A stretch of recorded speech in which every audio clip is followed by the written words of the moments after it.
zakin Adam zango ni ne dai na ku kore yaushe ina muku fatan alkhairi. Adam zango mutumina sarki kuma ai oga ne, ni ne zakin ka a Kaduna ba mai zagin ka a gabana, ni ne zakin Adam zango sha zaman ka ka huta ogana. Baban Haidar wani rawa ne Adam zango wani rawa ne fannin acting, mahassada ba za su iya bata.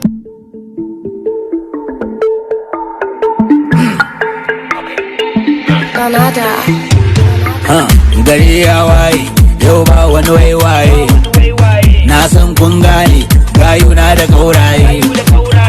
Arewa ku tashi sake layin wawaye, ku biyo na baya ku shiga zuga na gwanaye. Manyan mata an sha packaging sun dau wanka da zango mana zango. Hannun zuwa fim suke yi kenan, a zan zo yau dole buri na ya cika. Allah ta riga ta yi ba ta su ba ga kuɗi. Zaki kwana biyu ina za ka haka? Kwana biyu ban ganin ka zaki na ɗaya zango. Wani ne damun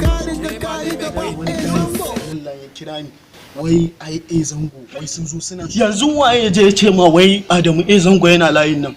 Kai yanzu in Adamu zango na layin nan zaka ganna a nan wajen. Gaskiya duk wanda ya mun wannan abun gaskiya ni bai duba mun ba gaskiya, amma kuma ni duk yadda za a yi sai na gan shi. Dama an sha min irin wannan abun ba ɗaya ba so biyu ba, a ce min yana waje kaza sai na zo in ki ganin shi, to yau sai na gan shi. Ma yanzu kai ya kama yadda da wannan maganar da ake ma, to na rantse ma da Allah da zai zo da tuntuni kaga posting, saboda wannan mutumin ya har birnin sai na je, har birnin sun in dai zan gan shi yau sai na ga Adamu zango yau insha Allah sai na gan shi. An sha ba mu wahala a ce na waje kaza sai mu je ba mu gan shi ba, mu rasa yadda zamu in mun je gidan shi a hana mu shiga a ce mu makiyan shi ne, to yau sai na gan shi. Har canza diresin ne na sa rigan shi na cire mai suna zaki na zango a baya, na sa wannan domin daga ya gani ya san exactly ni masoyin shi ne, saboda mun sha zuwa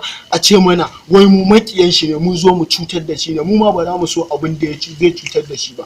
Don abin da ake mai a Kaduna ma da aka kira shi ya zo aka jefe shi har kuka muka yi tsabagen soyayya, amma in mun je kofar gida a ce mana mu makiyan shi, to rigan nan yau sai na gan shi, yana gani na zai ce ni ne zaki na zango.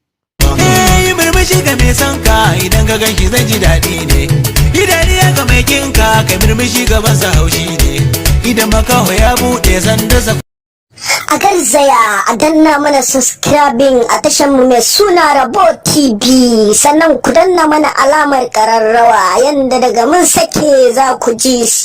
Mun gode.